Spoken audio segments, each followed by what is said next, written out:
Katibu Mkuu wa Chama cha Demokrasia na Maendeleo John Mnyika amelaani hatua ya serikali ya Tanzania ya kumzuia mwanasheria maarufu wa Kenya Martha Karua pamoja na mawakili wengine wa Chama cha Wanasheria wa Afrika Mashariki kuingia nchini Tanzania kwa ajili ya kufuatilia kesi ya mwenyekiti wa Chama cha Demokrasia na Maendeleo Chadema Tundu Antipas Lissu ambaye leo hii amefikishwa mahakamani kwa ajili ya kujibu mashtaka yanayomkabili ya uhaini pamoja na uchochezi.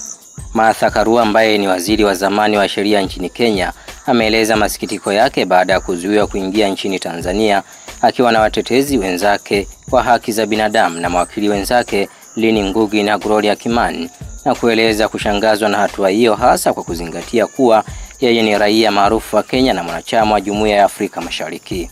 Kupitia ujumbe alioweka kwenye mitandao ya kijamii siku ya jana asubuhi Mei 18 mwaka huu, Karua alisema, "Nilitua katika uwanja wa ndege wa kimataifa wa Mwalimu Julius Nyerere saa 3 asubuhi ambapo maafisa wa uhamiaji walikabidhi pasipoti yangu kwa msimamizi, na tangu wakati huo nimekuwa nikisubiri kwa zaidi ya saa moja huku akishauriana na wakuu wao. Nasikitishwa na hali hii, kwani kama mwanachama wa East African Community haipaswi kuwepo vizuizi visivyoeleweka kuingia katika nchi wanachama." Martha Karua na watetezi wengine wa haki za binadamu na mawakili wenzake Lynn Ngugi na Gloria Kimani walialikwa na Chama cha Wanasheria wa Afrika Mashariki East African Law Society kwa kushirikiana na Chama cha Mawakili wa Kenya LSK na kile cha Uganda ULS kuja Tanzania tayari kwa kumtetea Tundu Lissu ambaye amefikishwa mahakamani leo Jumatatu Mei 19 kujibu makosa yanayomkabili. Baada ya kuzuiliwa mawakili hao kuingia nchini Tanzania, rais wa Chama cha Wanasheria Tanganyika Law Society TLS wakili Boniface Mwabukusi ameeleza kupokea taarifa kutoka kwa rais wa Chama cha Wanasheria wa Kenya LSK wakili Faith Oziambo, ambapo ameanza kwa kusema, "Nimepokea taarifa ya kusikitisha na ya kutia wasiwasi kutoka kwa rais wa Chama cha Wanasheria wa Kenya LSK wakili Faith Oziambo kuhusu kunyimwa kuingia nchini Tanzania kwa mawakili Gloria Kimani, mjumbe wa baraza la LSK Martha Karua na Lynn Ngugi." Mawakili hao walipanga kuhudhuria na kushuhudia mwenendo wa kesi inayoendelea dhidi ya wakili Tundu Lissu na mwenyekiti wa Chama cha Demokrasia na Maendeleo katika mahakama ya mwanzo ya Kisutu jijini Dar es Salaam aliyepandishwa kizimbani hii leo. Kwa mujibu wa hali hii, nimechukua hatua za haraka kwa kumtuma wakili Hekima Mwasipu kufuatilia kwa kina swala hili ili hatua stahiki za kisheria ziweze kuchukuliwa.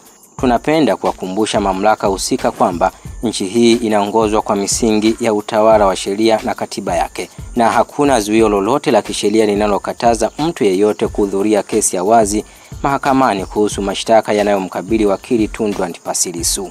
Tunaomba kwa dhati kwamba mawakili hawa waruhusiwe kuingia nchini Tanzania, kwani uwepo wao ni ushahidi na dhamira yetu ya kutekeleza haki na usawa mbele ya Jumuiya ya Afrika Mashariki. Yanayoendelea kwa sasa ni ukiukwaji mkubwa wa sheria na katiba ya nchi.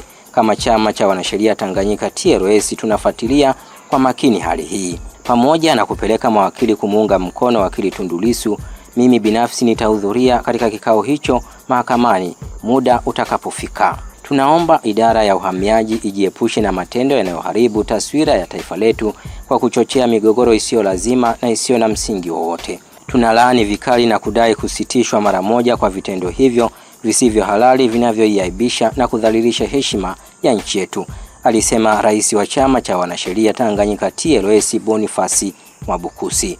Leo hii Mei 19, mwenyekiti wa Chama cha Demokrasia na Maendeleo Chadema Tundu Lissu amefikishwa katika mahakama ya hakimu mkazi Kisutu jijini Dar es Salaam chini ya ulinzi mkali wa maafisa wa jeshi la magereza. Hii ni kufuatia agizo la mahakama lililotolewa Mei 7 mwaka huu likimtaka Lissu kuwasilishwa mahakamani kwa ajili ya usikilizwaji wa awali wa kesi inayomkabili ya kusambaza taarifa za uongo. Pia Lissu anakabiliwa na kesi nyingine ya uhaini ambapo alishtakiwa Aprili mwaka huu kwa madai ya kutoa wito wa maandamano ya kupinga uchaguzi. Mwenyekiti huyo amepandishwa mahakamani kwa mara ya kwanza tangu kukamatwa kwake mapema mwezi Aprili mwaka huu, akikabiliwa na mashtaka ya uhaini na kuchapisha taarifa za uongo mitandaoni, ikiwa ni pamoja na madai ya kwamba alichochea uasi na kuwashutumu polisi kuwa watovu wa nidhamu katika uchaguzi.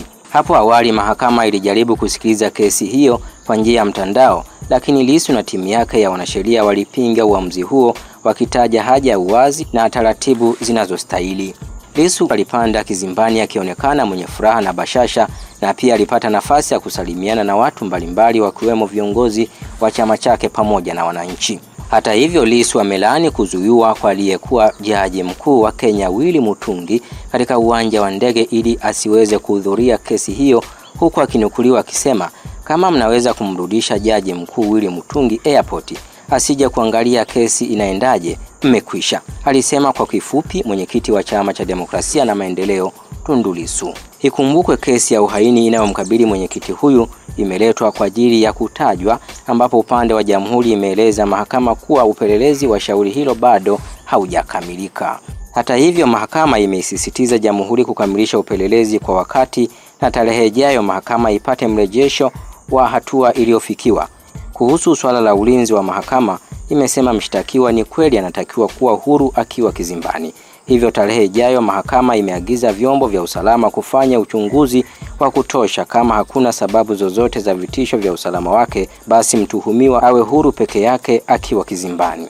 Na baada ya kutoa maamuzi hayo, mahakama imeahirisha shauri hilo kwa siku 14 hadi tarehe 2 mwezi wa 6 mwaka huu, na mtuhumiwa amerejeshwa rumande. Wakati hayo yanaendelea, Boniface Jacob ambaye ni mwenyekiti wa Chama cha Demokrasia na Maendeleo Chadema kanda ya Pwani na mjumbe wa kamati kuu, amesema kwa sasa kumekuwa na matumizi mabaya ya neno Team Mbowe kwa baadhi ya waliohama chama hicho hivi karibuni. Boni ambaye alikuwa kampeni manager wa Freeman Mbowe kwenye uchaguzi wa ndani wa chama hicho ameeleza kuwa ni kweli walioondoka Chadema hivi karibuni asilimia kubwa walikuwa wanamuunga mkono Mbowe, lakini haimaanishi kwamba Mbowe amewatuma kufanya hivyo, bali ni utashi wao binafsi. Katika malalamiko ya wengi ambao wamehama hivi karibuni, wameeleza kuwa wanaonekana kutengwa ndani ya chama hicho kwa kuwa tu walimuunga mkono Freeman Mbowe kwenye uchaguzi wa ndani. Hata hivyo, Boniface Jacob amevunja ukimya na kusema yeye hana mpango wa kuhama chama hicho kwa sasa, kufuatia uwepo wa maneno mengi ya kuwa anaunga mkono baadhi ya wanachama wanaohama chama hicho hivi karibuni. Hayo ameyasema wakati alipozungumza na waandishi habari kwenye makao makuu ya chama hicho Mikocheni jijini Dar es Salaam, na moja ya kauli alizonukuliwa nazo ni pamoja na kusema, nimesema sihami Chadema na wala sina mpango, mimi ni kijana wa chama, alisema Boniface Jacob ambaye ni mwenyekiti wa Chadema kanda ya Pwani na mjumbe wa kamati kuu ya Chama cha Demokrasia na Maendeleo Chadema. Hii ni Sky4 Media.